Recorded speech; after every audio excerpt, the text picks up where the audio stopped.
अपने मातृ संगठन के आज के इस कार्यक्रम के माननीय विशिष्ट अतिथि श्रीमान देवराज जी भाई साहब,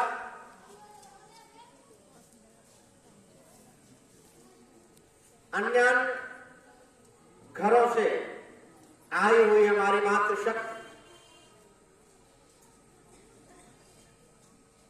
मातृशक्ति बहनें, हमारे परंपरा में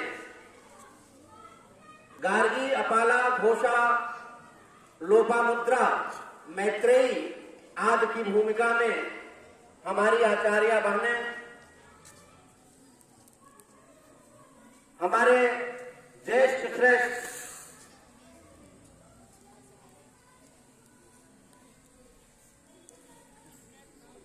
आचार्य बंधु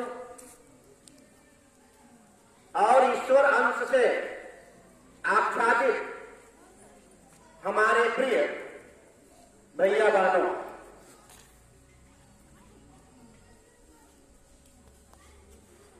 मातृ सम्मेलन का उद्देश्य बहुत परम और प्रखर पवित्र है। हमारे वहां विद्या भारती की योजना में मातृ सम्मेलन जो रखा गया, क्यों रखा गया, क्या कारण पड़ गया कि हम मातृ शक्ति का आवाहन अपने विद्यालयों में करते हैं। वर्तमान की जो स्थिति है, कोरोना कालखंड है, विद्यालय बंद पड़े हैं। इन हालात में, जिस स्थिति में, जिस स्वरूप में हमको यह कार्यक्रम करना है, संभवतः हम नहीं कर पा रहे हैं। लेकिन बहुत बहुत धन्यवाद दे रहे हैं कि सूक्ष्म ही सही, लेकिन अपना कार्यक्रम यह हो रहा है।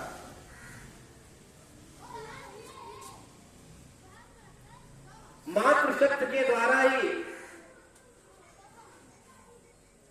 इस संपूर्ण चराचर का, पूरे ब्रह्मांड का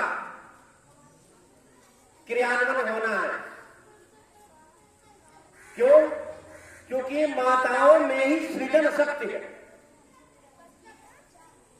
और इस संसार का भरण और पोषण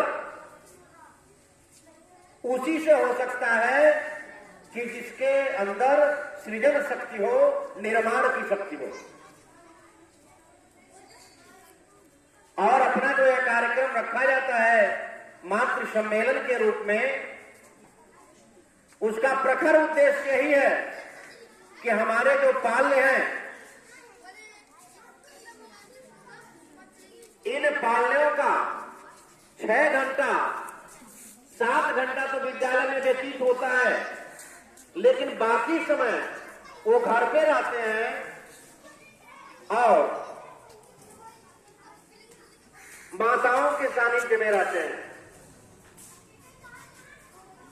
तो माता का स्नेह, करुणा, प्रेम और अनुशासन और प्रशासन बच्चे को किस रूप में प्राप्त हो रहा है, उसको हम लोग एक दूसरे से शेयर करते हैं। हम जानना चाहते हैं कि हमारा बाल्य किस रूप में घर पे शिक्षण कार्य, नैतिक कार्य, संस्कारिक कार्य किस रूप में कर रहा है।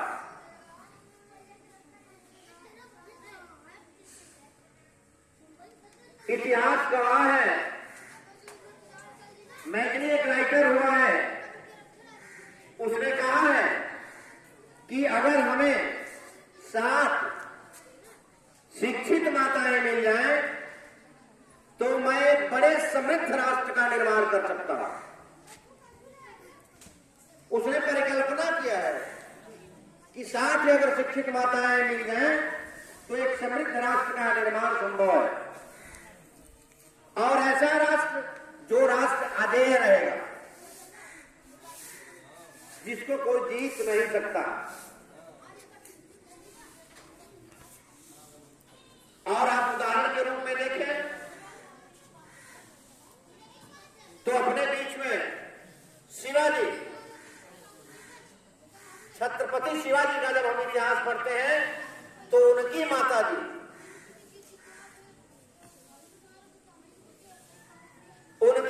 ऐसा वीरांगना तैयार की है छत्रपति शिवाजी को, क्योंकि जिस कालखंड में शिवाजी की तैयारी हो रही थी वो शिशु थे, उस कालखंड में शिवाजी के माता जी को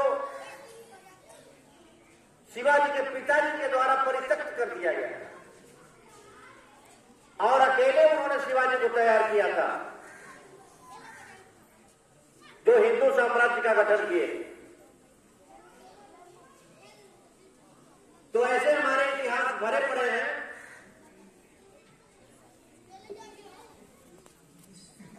कि मातृशक्ति का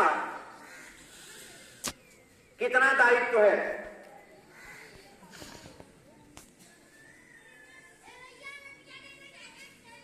आप सभी माताएं अपने पालनेों का निरीक्षण किस रूप में करते हैं, क्योंकि वर्तमान का जो दौर है, वर्तमान का जो समय है वह बहुत अच्छा नहीं है। समाज भी अपनी संस्कृतियों को खो रहा है।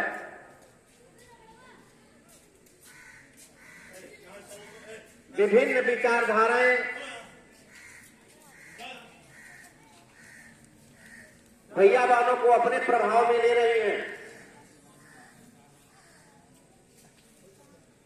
तमाम सारी कुसंस्कृतियां समाज में देखने को मिल रही हैं, समाज में व्याप्त हैं, चाहे वह पत्र पत्रिकाओं के माध्यम से, चाहे वह गीतों के माध्यम से, चाहे वो पोस्टरों के माध्यम से, चाहे वो व्याख्यानों के माध्यम से, चाहे वो बैनर के माध्यम से, कहीं कहीं अश्लीलता परोसी जा रही है। ऐसे समय में हम माताओं का दायित्व और बढ़ जाता है कि हमारे पाल्य, हमारे भैया बहन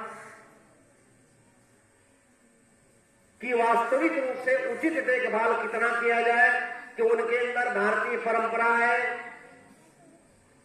उनके अंदर भारतीय नैतिकता है, उनके अंदर भारतीय संस्कृति है,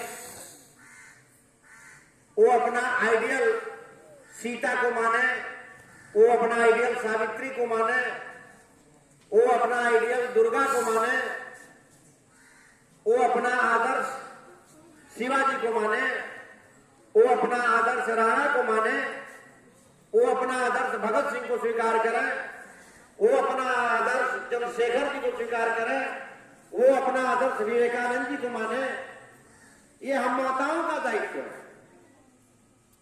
जब हमारा परिवार संयुक्त परिवार की भूमिका में था तो घर की माताएं, जो सबसे बूढ़ी माताएं होती थी, दादी, बड़ी मम्मी, वह इन भैया बहनों को अपने पास बैठाती थी और कहानी सुनाती थी। किसकी कहानी? रामायण की कहानी, कि देखो राम जी कैसे हुए थे, देखो भरत जी कैसे हुए थे, देखो लक्ष्मण जी का वनवास नहीं हुआ था, लेकिन अपने बड़े भाई की सेवा के लिए 14 साल वनवास में चले गए। हनुमान जी की कहानी सुनाती थी कि हनुमान जी कैसे सेवक बन गए राम के और प्रिय हो गए। कर्ण की कहानी सुनाती थी, अर्जुन की कहानी सुनाती थी, भीष्म की कहानी सुनाती थी, राणा की कहानी सुनाती थी कि घास की रोटी खा लिया लेकिन झुका नहीं।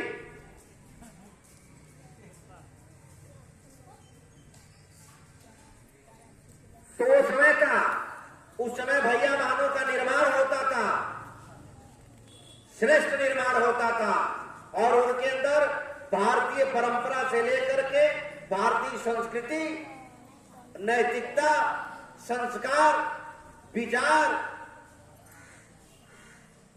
कूट कूट के भर जाता था। उनके अंदर से छल, दंभ, द्वेष, ईर्ष्या, पाखंड इससे दूर रहते थे। आज क्या है समाज में देखें, कदम कदम पर छल है, द्वेष है, ईर्ष्या है, पाखंड है, छद्म है, और ऐसे ही कुविचारों के बीच में हमारे पाल शिक्षा ले रहे हैं और सीख रहे हैं। इसलिए विद्यालय की महती भूमिका है, और यह विद्यालय पूरा प्रयास करता है अपने पाल्यों को, अपने भैया बहनों को उचित शिक्षा देने के लिए हम कटिबद्ध हैं। उचित संस्कार देने के लिए हम कटिबद्ध हैं।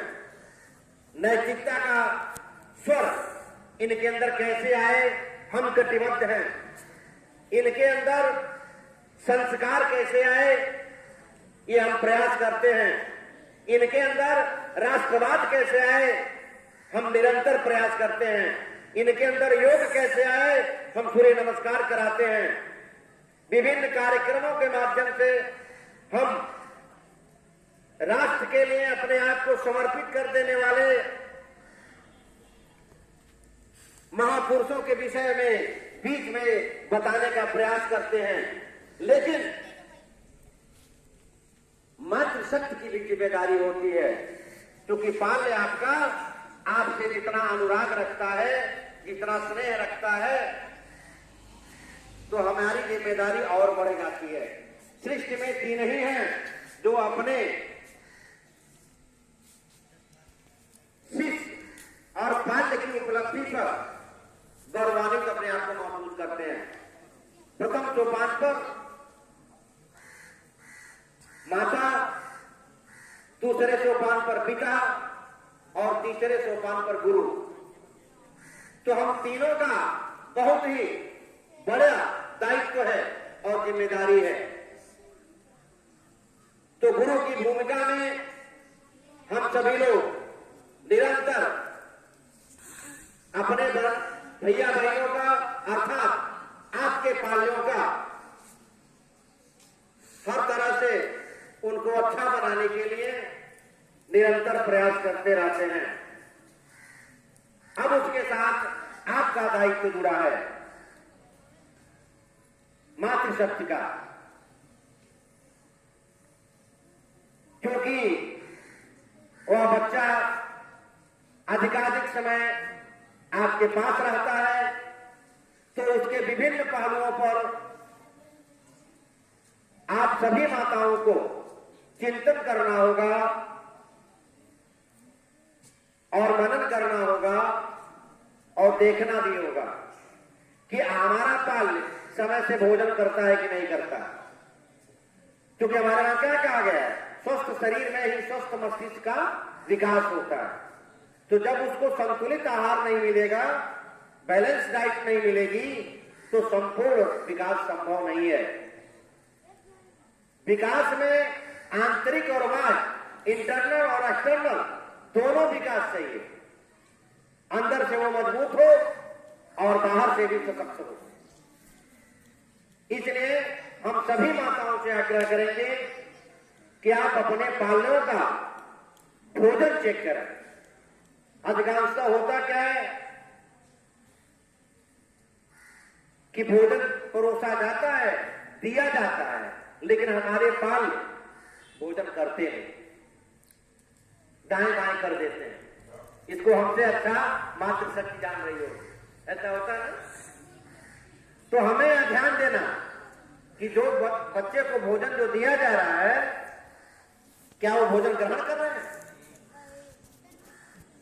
दोपहर में हमारे वहां मध्याह्न में अनिवार्य है भोजन करना, क्योंकि इनका ग्रोथ पोजीशन है, ये विकास के क्रम में है और इसमें प्रोटीन की ज्यादा मात्रा इनको चाहिए, पर्याप्त कार्बोहाइड्रेट चाहिए, पर्याप्त मात्रा में वसा चाहिए, पर्याप्त मात्रा में मिनरल्स चाहिए और वो सब भोजन से ही मिलेगा। इसलिए हम सभी माताओं की बड़ी जिम्मेदारी हो जाती है कि अपने बाल्य को आंतरिक और बाह्य रूप से सशक्त बनाने के लिए सर्वप्रथम इनका भोजन चेक करें और भोजन स्वादिष्ट, सुपाच्य और हल्का बना के दें, गरिष्ठ भोजन न दें। हम बच्चों का, भैया बहनों का भोजन चेक करते हैं, उसमें कभी कभी हमको चाइनीज फूड मिल जाते हैं, कभी कभी पास्ता मिल जाता है जो निषेध है, जिसको जंक फूड कहा गया है। जंक माने क्या होता है? कचरा। तो हम निवेदन करेंगे अपनी मातृशक्ति से कि कभी भी भैया बहनों को जंक फूड ना दें। 2 रोटी दे दें, सब्जी नहीं बन पाया है तो उसके साथ थोड़ा गुड़ दे दें। गुड़ से कार्बोहाइड्रेट मिल जाएगा, रोटी से प्रोटीन मिल जाएगा, बैलेंस डाइट हो जाएगा। लेकिन वो चाउमीन से और पास्ता से बढ़िया रहेगा, क्योंकि चाउमीन और पास्ता जब हम देते हैं तो हमारे बच्चों की जो इंटेस्टाइन है, आंत जिसको कहते हैं, उसमें वो लेयर बनाता है, चिपक जाता है और 4 प्रकार के जो विशिष्ट हार्मोन्स इंटेस्टाइन से डिस्चार्ज होते हैं वो बाधित हो जाते हैं और उनका पाचन बढ़िया से नहीं हो पाता है। भविष्य में मेरे बच्चे के लिए खतरा होता है। इसलिए बच्चे को हल्का, प्रोटीन युक्त, सुपाच्य भोजन देने का प्रयास करें और भोजन खिलाने का प्रयास करें, देना विषय नहीं। बच्चे खाएं तभी उनका शरीर स्वस्थ होगा और आंतरिक और बाह्य रूप से वो सशक्त और मजबूत बनेंगे। दूसरा पक्ष आता है संस्कार का। हम देखें कि हमारे बच्चे सो करके उठते हैं तो कराग्रे बसते लक्ष्मी करते हैं, नहीं करते? क्योंकि यहां तो बताया जाता है, तो आप निरीक्षण घर पे करें कि कराग्रे बसते लक्ष्मी कर मध्य सरस्वती करते ही नहीं करते। दूसरा, संस्कार पक्ष में हमारा प्रणाम करते कि नहीं करते? मातृशक्ति का प्रणाम, क्योंकि माता का आशीर्वाद मिल जाए तो व्यक्ति अजेय हो जाता है और यहाँ संस्कार दिया जाता है, कहा जाता है कि प्रारंभ में आप कराग्रे बसते करेंगे, पृथ्वी माता का प्रणाम करेंगे, समुद्र वसने देवी, फिर अपने माता जी का प्रणाम करेंगे, उसके बाद दिनचर्या शुरू करेंगे। समय से स्नान करते हैं कि नहीं करते हैं? नैतिक पक्ष कितना बढ़िया है इनका। इनके अंदर नैतिकता, कहीं झूठ तो नहीं बोलते, कहीं गलत संसर्ग में तो नहीं है, कहीं गलत विचारों में तो नहीं है। कितना समय देते हैं पढ़ने पर, कितना याद करते हैं, कितना होमवर्क पूरा करते हैं, कितना क्लास वर्क पूरा करते हैं। ये सारे पक्ष जो हैं मातृशक्ति का निरीक्षण है कि मातृशक्ति अपने पाल्यों का अपने घर पर बैठ करके निरीक्षण करें। ये हम सभी की जिम्मेदारी है। जैसे आचार्य जी स्कूल में करते हैं, वैसे 10 मिनट 20 मिनट का समय जो भी अपने पास बचता है हम उसको निकालेंगे और अपने बाल्यों का निरीक्षण करेंगे, उनके विषय में जानेंगे, उनका आहार विहार, उनका संस्कार, उनका नैतिक पक्ष, उनका शैक्षणिक पक्ष, थोड़ा सा हम अध्ययन करना अगर प्रारंभ करेंगे तो सारी बातें समझ में आ जाएंगी और हमारे बच्चे, हमारे पाल, हमारे भैया बहन निश्चित रूप से कुशाग्र बनेंगे, शरीर से मजबूत बनेंगे, सशक्त बनेंगे, इसमें कोई संशय नहीं है। समय का अभाव है, कहना तो बहुत कुछ था। लेकिन हम आप सभी को